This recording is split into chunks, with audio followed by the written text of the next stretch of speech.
बैजू बावरा के पिताजी को तानसेन ने मृत्युदंड दे दिया था और इसका सदमा बैजू के कोमल हृदय को लगा था, जिसके कारण वह अपने पिता का बदला लेना चाहता था।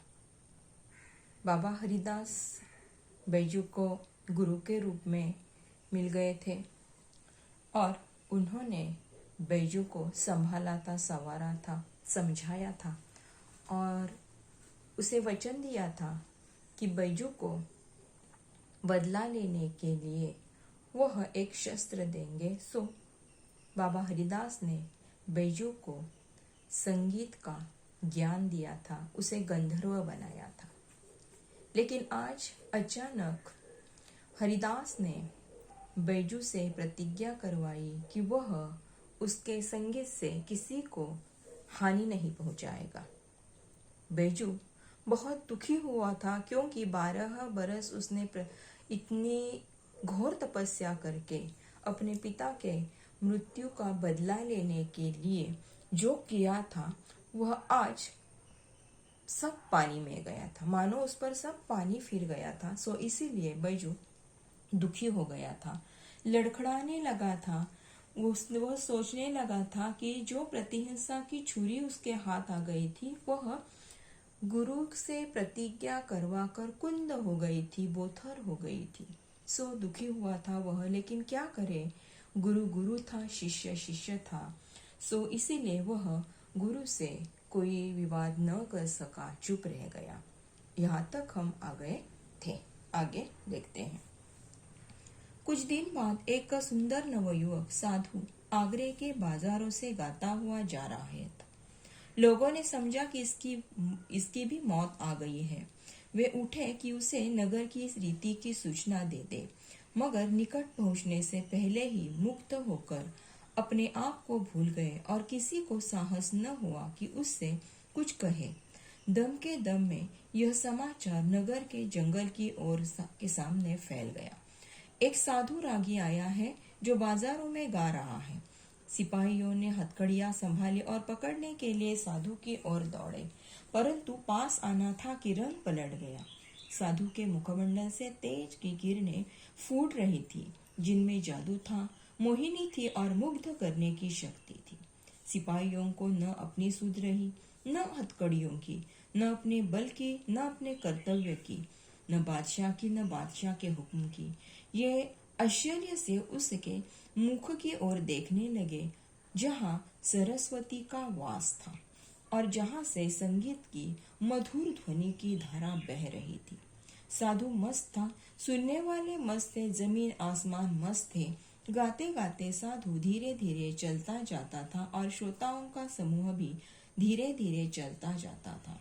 ऐसा मालूम होता था जैसे एक समुद्र है जिसे नवयुवक साधु आवाजों की जंजीरों से चीख रहा है और संकेत से अपने साथ साथ आने की प्रेरणा कर रहा है।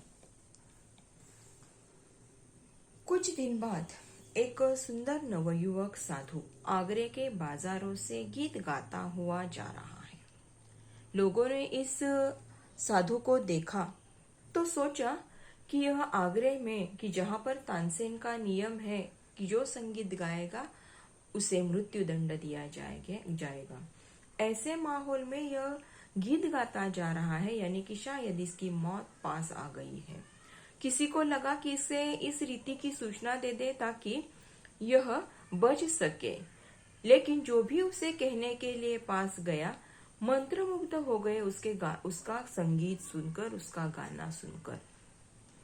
किसी को उसको रोकने का साहस न हुआ।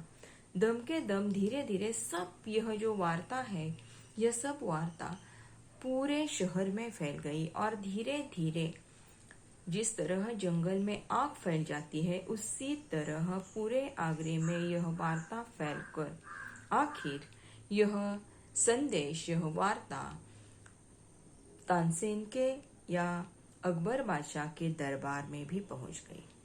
तानसेन ने तुरंत सिपाहियों को आज्ञा दी और सिपाही हथकड़ियां पहना लेकर साधु को पकड़ने के लिए दौड़ आए। लेकिन जैसे कि वे उसके पास आ गए, रंग पलट गया, बदल गया।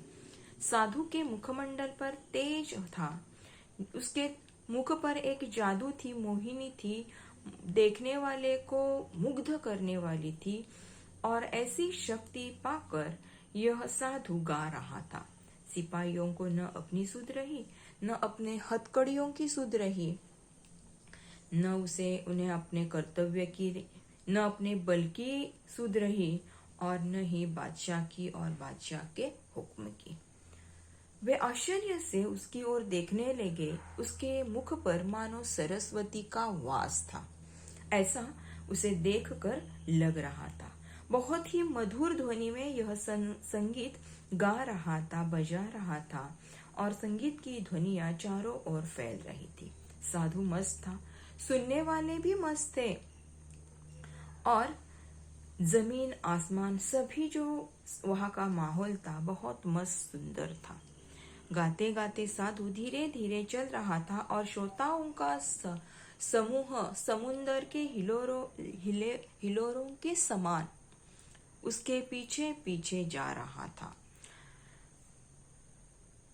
ऐसा मालूम होता था कि नवयुवक साधु इन लोगों को खींचते खींचते आगे बढ़ रहा है, और इस तरह यह साधु आगे आगे बादशाह के दरबार के यहाँ चला जा रहा था।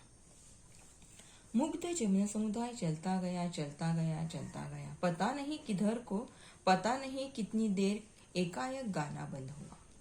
जादू का प्रभाव टूटा तो लोगों ने देखा कि तानसेन के महल के सामने खड़े हैं। उन्होंने दुख और पश्चाताप से हाथ मले और सोचा, यह हम कहाँ आ गए हैं।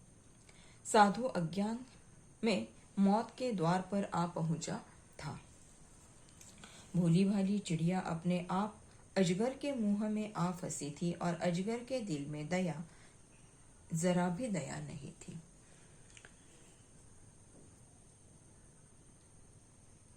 इस तरह साधु गाना गाता हुआ आगे आगे बढ़ रहा था। उसे पता नहीं था कि वह कहाँ चला जा रहा है, किधर आया है, कितनी दूर आ गया है। लेकिन एकाएक अचानक गाना बंद हो गया। गाना बंद होते ही लोगों को सुध आई कि ये क्या हुआ, कहाँ आ गए हैं। तब जादू का जो प्रभाव था, संगीत का प्रभाव था, टूट गया। तानसेन के महल के सामने सब लोग खड़े थे। उन्होंने दुख से और पश्चाताप से हाथ मले और सोचा, अरे यहाँ मौत के पास ही हम आ गए हैं। और साधु अज्ञान में था, उसे मालूम नहीं था, शायद ऐसा सबको लग रहा था। वह मौत के द्वार पर खड़ा था। जिस तरह भोली भाली चिड़िया अजगर के मुंह में फंस जाती है, बिल्कुल उसी तरह यह साधु तानसेन के मुंह के सामने आया है। और इस अजगर के दिल में बिल्कुल दया नहीं थी। तानसेन के मन में जरा भी दया नहीं थी। ऐसे यहाँ जगह पर यह साधु गाता हुआ आ गया है। तानसेन बाहर निकला। वहां लोगों को देखकर वह हैरान हुआ, और फिर सब कुछ समझकर नवयुवक से बोला, तो शायद आपके सिर पर मौत सवार है। नवयुवक साधु मुस्कुराकर, जी हाँ, मैं आपके साथ गान विद्या पर चर्चा करना चाहता हूँ।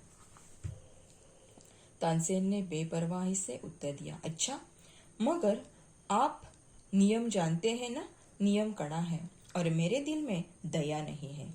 मेरी आंखें दूसरों की मौत देखने के लिए हर समय तैयार है, नवयुवक, और मेरे दिल में जीवन का मोह नहीं है। मैं मरने के लिए हर समय तैयार हूँ।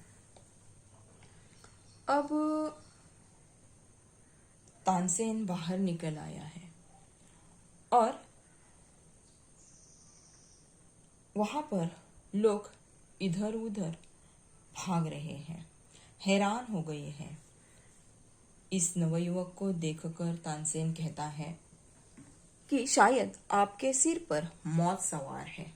नवयुवक साधु मुस्कुराकर कहता है, जी हाँ, मैं आपके साथ गान विद्या पर चर्चा करना चाहता।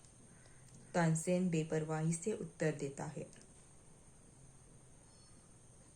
अच्छा, मगर आप मेरे नियम जानते हो, मेरे नियम बहुत कड़े हैं और मेरे दिल में बिल्कुल दया नहीं है।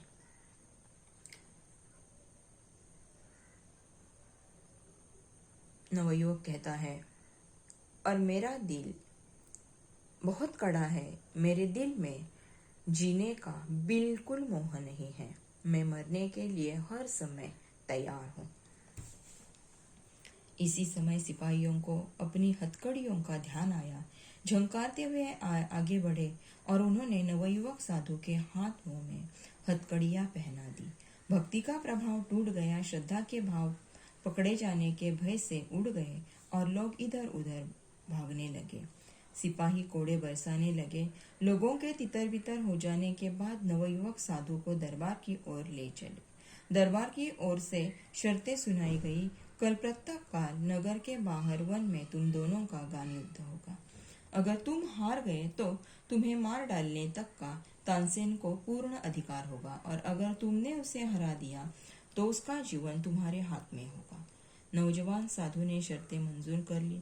दरबार ने आज्ञा दी कि कल प्रातः काल तक सिपाहियों की रक्षा में रहो। यह नौजवान साधु बैजू बावरा था।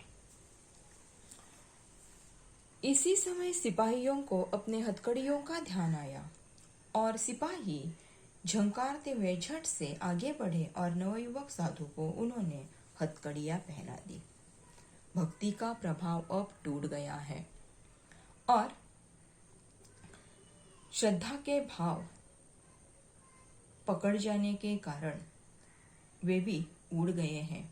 लोग इधर उधर भाग गए हैं। सिपाही कोड़े बरसाने लगे हैं। लोग तितर बितर हो गए हैं। तितर बितर होना, इधर उधर भाग जाना। लोग यहाँ वहां भाग गए हैं। नवयुवक साधु को दरबार की ओर सैनिक या सिपाही ले जा रहे हैं। दरबार की ओर से शर्तें सुनाई गई कि कल प्रातः काल यानी कि सुबह नगर के बाहर वन में तानसेन और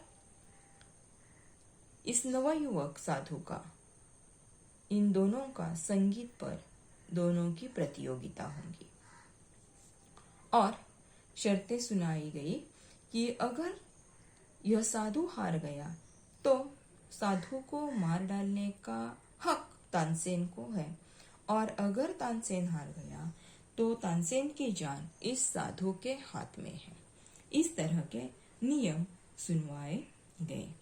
नौजवान साधु ने शर्तें मंजूर कर ली। दरबार ने आज्ञा दी, कल प्रातः काल सिपाहियों की रक्षा में रहो। यह नौजवान साधु बैजू बावरा था और दोनों ने शर्तें मंजूर कर ली। नौजवान साधु ने भी अपनी शर्त मंजूर कर ली। दरबार ने आज्ञा दे दी कि ठीक है, कल सुबह इन दोनों की प्रतियोगिता होगी और यह निश्चित हो गया।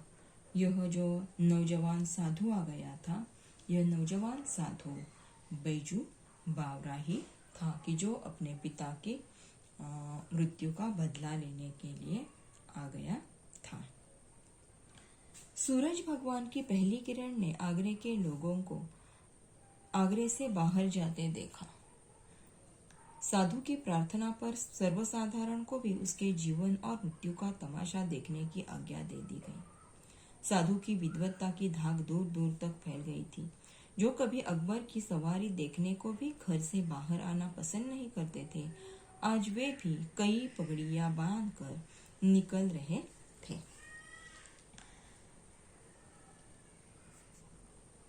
दूसरा दिन निकल पड़ा। सूरज भगवान ने अपनी किरणें धरती पर बिखेर दी है। साधु की प्रार्थना